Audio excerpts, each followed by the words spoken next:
وادين هم بلينا يا وده شقين توناكسن وأدل الذين ganacsatada Soomaaliyeed oo aan aaminsanahay inay laf dhabarta u yihiin horumarka dalka wax badan dalka u soo qabtay in badan aan u mahad celin laakiin aan aaminsanahay in wada shaqayntiinu ay horumarka dalka wax ka tari doonto hadafka ugu weyn ee dawladdeenu ay leedahay waxa ay tahay sideeba dadkeenuna dawladda u aaminaan duniduna dawladnimada Soomaaliyeed u aamintaa si taas ay u dhacdo waa inaan leenahay nidaam dhaqaale oo hufan nidaamkaasi waxa uu ka bilowdaa horta in dawladda wax lagu aamini karo ganacsatada Soomaaliyeed waxa ay dawladda ku aamintay in la og yahay meesha la geenayo sidaas daraadeed ayaa laga rabaa in aan aqbalno intaan dunida kale u gudbin horta oo aanan cid kale gurigeeda ugu tagin oo aan la hadlin inaan gurigeena marka hore nadiifino dhisidda hay'adaha dhaqaalaha marka waxay ka bilowdaa dhisidda dawladnimada dhexdeeda waxaan aad ugu faraxsanahay marka in hadda aad maraysaan mashruuc ay ugu muhiimsanaa oo ahaa sahlidda ama fududeynta ganacsiga oo aan isleeyahay wax weyn ay ka tari doontaa hamiga weyn aan ka qabno dawladnimada waxaan aad ugu faraxsanahay in wasaaradihii qaabilsanaa arrimaha dhaqaalaha wasaaradaha qorsheynta wasaaradda maaliyadda iyo wasaaradaha kalluumaysiga iyo kulligood ay ka soo baxeen howlahoodii oo hadda dawladda Soomaaliyeed ay hiigsanayso in muddo dhow aan soo gaarno tallaabadii ugu horeysay ee deyn cafiska macnaheedu ay tahay marka bangiga adduunka ee hadda lacagta adduunka ee dawladda Soomaaliyeed u furato waxa ganacsatada Soomaaliyeed u furmaya hay'adihii horumarinta dhaqaalaha oo maalgashiga Soomaaliya ku sameyn lahaa oo albaabadeedu ay uga xirnaayeen shuruudihii hor yaallay oo dawladda Soomaaliyeed ay ka soo baxday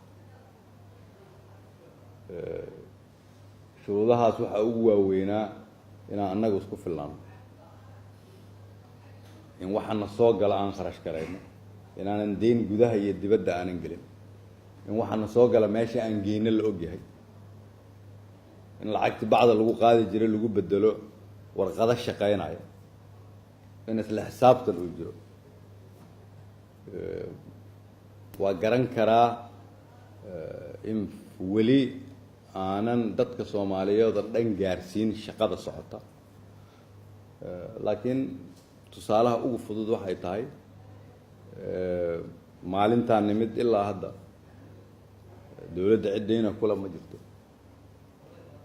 markaan nimid $100 milyan lagu lahaa dawladihii naga horeeyay kuwaasoo ah mushaar la bixin waayay ama cid qandaraas la siiyay oo lacagteeda la siin waayay waa soo ahaa wax aan loo maamulin sida loogu talagalay shuruudda ugu horeysa ee nidaamka maaliyadda dawladnimada si dunida ay noo aqbasho waxa ay tahay inaad og tahay in dukaan marka aad tagto aad wax ku iibsan karto kaliya wax aad haysato dhaqaale isku miisaaman in marka dawladdeenu ay ka soo baxday shuruudihii ugu waaweynaa oo aan hadda marayno meeshii ugu wanaagsanayd iyo in aruurinta dakhliga iyo canshuurta ganacsatada Soomaaliyeed ay bixiyaan ay marayso meeshii ugu sareysay waxay ka turjumaysaa in ammaanadii dawladnimada ay kor u soo kacayso ma joogno meeshii loogu talagalay macnaheedu waxay tahay waa inaan ognahay lacagta cidda aan ku bixino meeqa shaqaalaa noo joogta meeqa ciidanaa noo jooga xaggee bay joogaan sidee baa loo bixiyaa nidaamkee bay martaa marka la bixiyana xisaab noocee ah ayaa la geliyaa halkaas maadaama marka ay ahayd qayb shuruud weyn sida keliya ee aan adeeg ku bixi karnana ay tahay inaan dhaqaalo leenahay sida keliya aan dhaqaalo ku heli karno haddii aan dawladnahana ay tahay inaan taageerno ganacsatada Soomaaliyeed si ganacsigooda ay u kobciyaan hawshan iyada ah in la fududeeyo ama la sahlo ganacsiga waxay tahay in dhaqaalaha kor loo qaado waxay tahay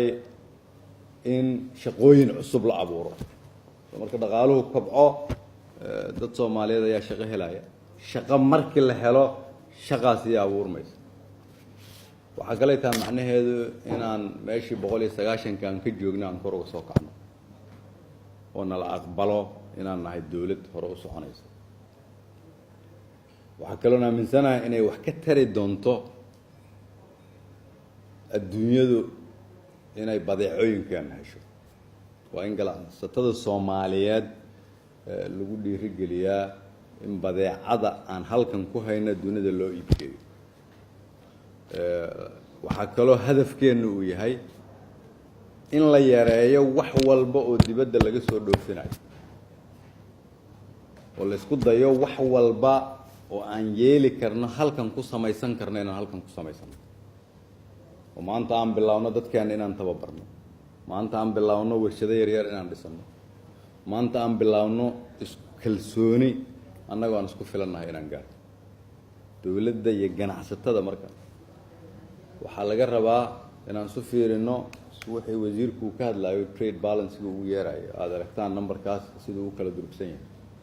oo la rabo inaan soo yarayno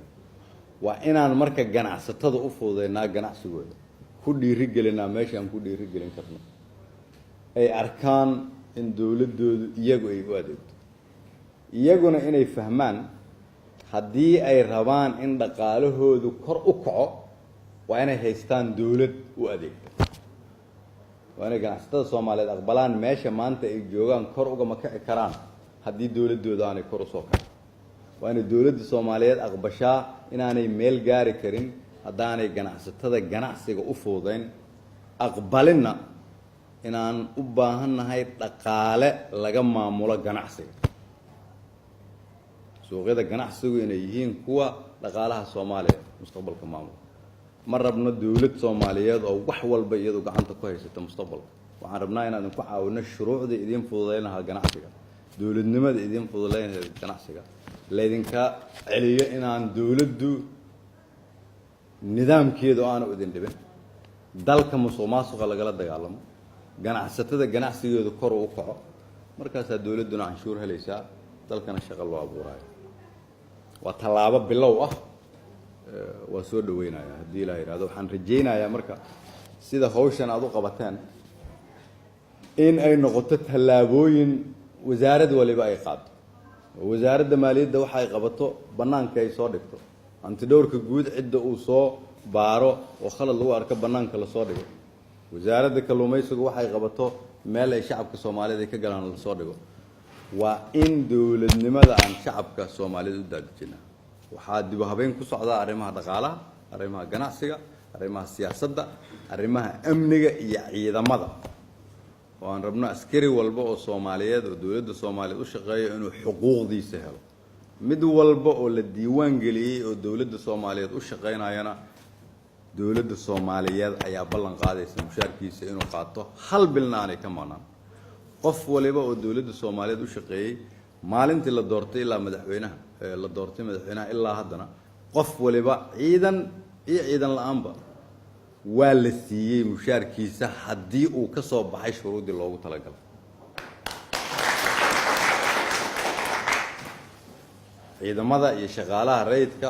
dawladda Soomaaliyeed kulligood hal nidaam ay ku diiwaan gashan yihiin waa la og yahay qof waliba meesha uu ka shaqeeyo sidoo uu ka shaqeeyo diiwaan gelintu markay dhamaato shaqada kale waxay noqon doontaa ma joogaan meeshii loogu talagalay mashruuca isla xisaabtanku waxa uu noqon doonaa mashruuc dheer oo socda laakiin xuquuqdeena waxay tahay